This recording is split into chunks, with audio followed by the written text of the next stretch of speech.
The curtain rises for the first act of All This and Heaven Too, starring Charles Boyer as the Duke de Prelin and Bette Davis as Henriette Desportes.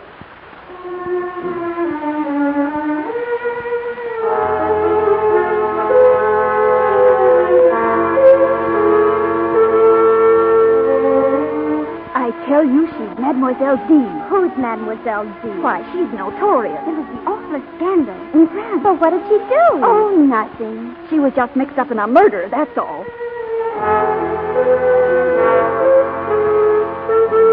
It's the year 1850. Through the classrooms of Miss Haynes' School for Girls in New York runs a whisper of suspicion, of scandal, of hate. In guarded tones, the girls speak of the new French teacher, Mademoiselle Henriette Desportes. Desportes.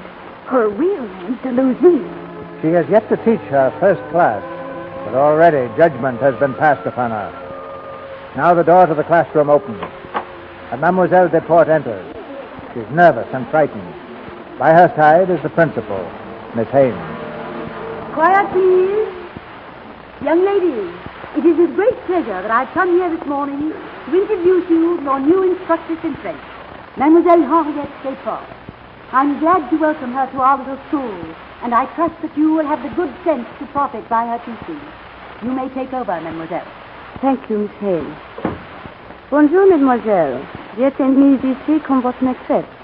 Avant la fin de l'année, j'espère que je serai devenue votre amie. And in your language, good morning, young lady. I've been placed here as your teacher, but before the year is out, I hope I will have become your friend. Well, so much for that. You will open your literature books to page 1, please. I will select at random from the rolls.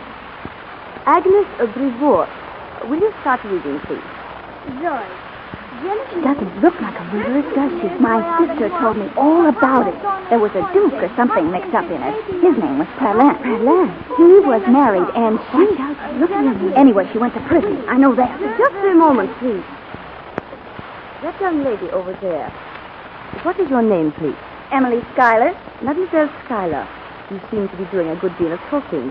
Perhaps you have a question. Oui, mademoiselle. But I'm not sure that you'll like to answer it. What is it, please? Could you tell me how you spell conciergerie? I beg your pardon? I'm asking you how you spell conciergerie. I think it's the name of a French prison. Why do you wish to know? I mean, that particular word. You said yourself we were here to learn. Of course. Conciergerie. C-O-N-C-I-E.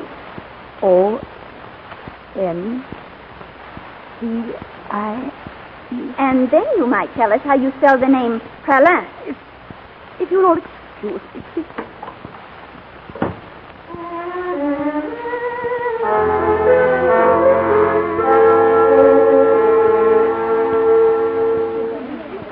Did you see her face when she went out? She was white, absolutely white. I hope she's gone for good. Emily, how did you ever dare say those things? I think it's a disgrace, sending a woman like that to teach us. I'm going to tell my parents. Oh, look out, she's coming back. The rest of the lesson will be conducted in English today. You may lay aside your books, for it is going to be entirely oral. I am going to tell you a true story. Perhaps I am wrong in telling it to you. You are so young, so sheltered. But in a few years, you will be women of an age to love and suffer and face difficult problems. All I ask is that you give me your whole attention and do your part faithfully when I call upon you for comment. For most of our story, we will be in Paris, in a large and beautiful house, the residence of the Duke and Duchess de Prelin. It is of the governess in this household I shall tell you. On a February morning, some years ago, the governess was just coming to take up her position there.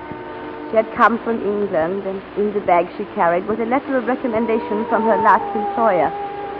She could not know into what unexpected adventure the letter would carry her.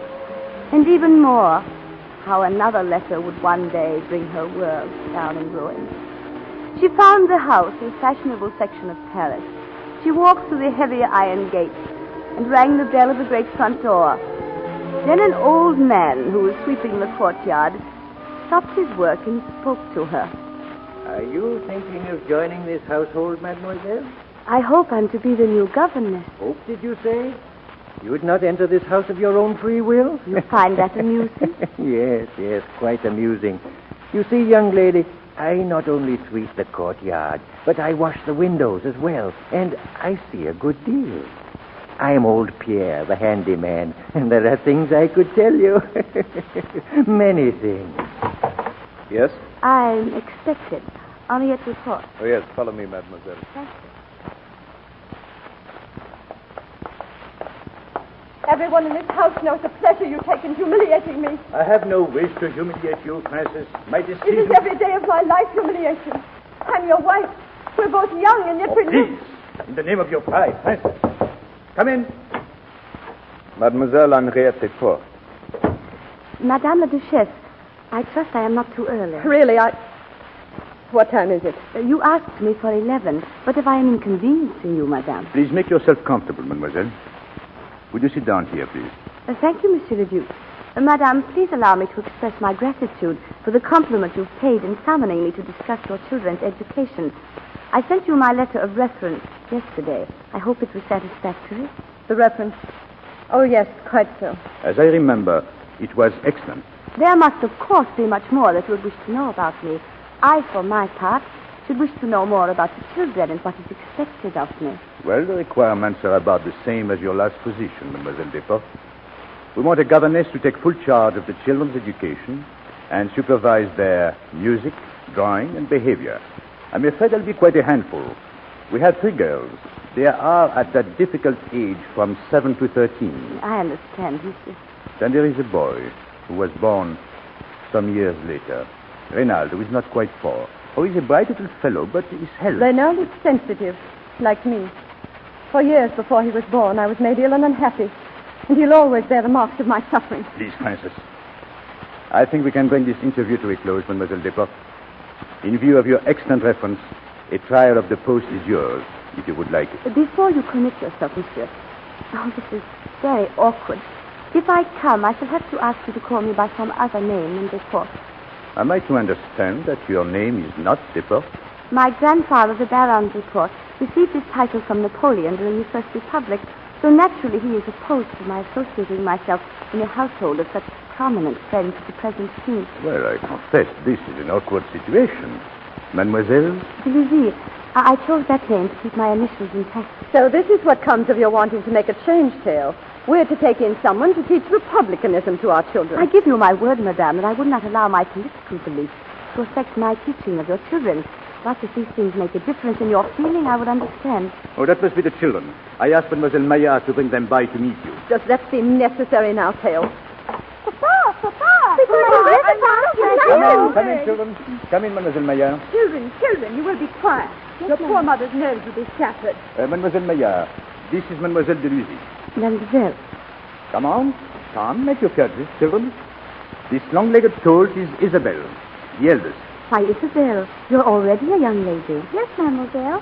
And my little Louis. Louis, what lovely hair for curling. Oh, may I curl my hair? Mademoiselle Maillard says I can. Louise, of course not one of you children has so much as said good morning to your mother. Good morning, Mama. There. Good heavens, child, don't spill Mamma's ink. It's Mademoiselle Maillard. I'm not spilling. I'm drawing. Such a beautiful child. Yes, a little headstrong, but very lovable, if one can win her over. No, Reynald. Reynald, come away from there at once. You bad boy. Pick Mamma's flower.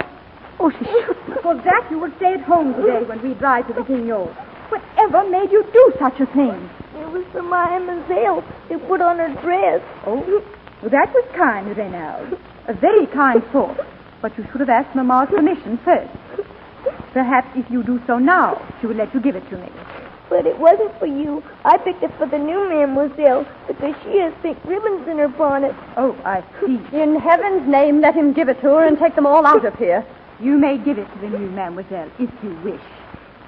Well, Mademoiselle Deluzy, one never knows how a new person will fit into a household, but I like your wayward children, and they seem to like you. Would it be possible for you to report in the morning? It is very kind of you, monsieur, but I can't come at all unless I feel I have Madame's approval as well as yours. It really doesn't concern me one way or the other.